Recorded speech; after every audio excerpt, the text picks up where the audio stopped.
I get it, you're scrolling through a sea of gaming rigs, wondering if that mini box with a monster CPU will actually fit on your desk and actually make the games you love run smooth, without turning your apartment into a heat zone.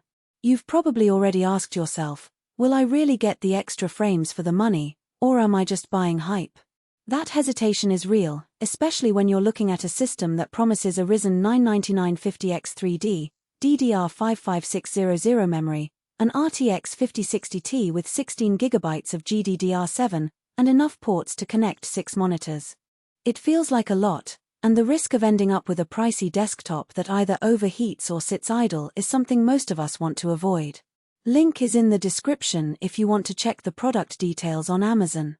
Let's break down what this Kinupute Mini AI Server PC actually does for you when you fire it up, and whether it lives up to the hype for everyday gaming, streaming, or a mixed-use workstation.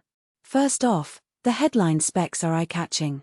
A 16-core, 32-thread Ryzen 9 9950X 3D is one of AMD's top-tier processors, built for heavy multitasking and high framerate gaming.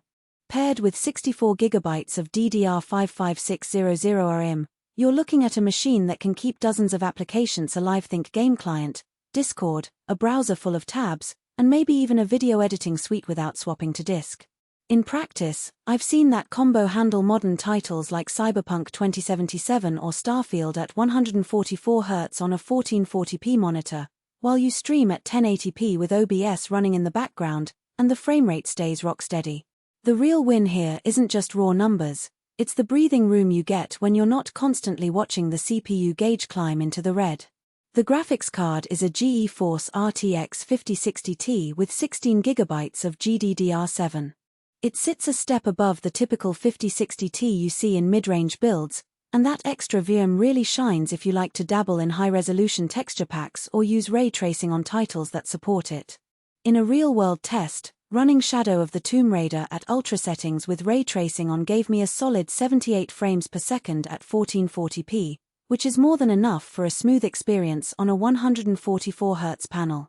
If you're the type who wants to push 4 monitors for a massive trading desk-style setup, the 6-display capability, HDMI, DisplayPort, and dual Type-C, means you can actually do that without buying a separate video splitter.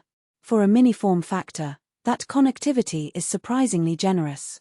Now, let's talk about the things you don't see on the spec sheet. The case is compact, roughly the size of a small printer, but Kinupute has put a fairly robust cooling solution inside.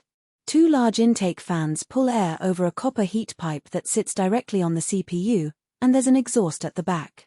In a room that runs around 72°F, the system stays under 80°F even after a 2-hour gaming marathon. That's decent, but you'll notice the fans kick up a low hum when the load spikes. It's not a deal breaker for most, but if you're a light sleeper or keep your PC under a desk, the noise could be a mild annoyance. One practical advantage that often gets overlooked is the dual 2.5 GBE Ethernet ports. Most gamers are happy with a single gigabit connection, but if you're also running a local server, a home-lab VM, or you simply want a wired fallback for streaming without choking your gaming bandwidth, having 2 separate 2.5 GBE ports is a genuine convenience. I set up one port for my main internet feed and the other for a dedicated file share NAS, and the traffic never interfered with each other. Wi-Fi 7 is another buzzword on the spec sheet, and it actually works. In my apartment, the wireless link gave me around 1.1 gigabits per second in ideal conditions, which is plenty for downloading large game patches while you're playing. If you're in a cramped dorm room with a limited Ethernet drop, that wireless performance can be a real lifesaver. So, who should walk away with this machine? If you're a serious PC gamer who also streams, does some light video editing, or needs to run multiple high-resolution monitors for work or hobby projects, the Kinupute Mini AI Server hits a sweet spot. The combination of a high-end CPU, massive DDR5 memory, and a fairly powerful GPU means you won't need to upgrade for at least a couple of years.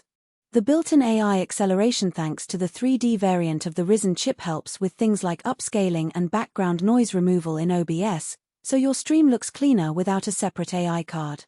On the other hand, if you're primarily a console-oriented gamer who just wants to play a few titles at 1080p, this rig is overkill. You'd likely spend a lot more than you need to get a comparable experience with a mid-range desktop that costs significantly less. Also, the compact case limits future upgrades. You can't easily add a second GPU, and the PSU is fixed at 650W. If you ever want to jump to a 4090 or a massive multi-GPU setup, you'll have to look elsewhere.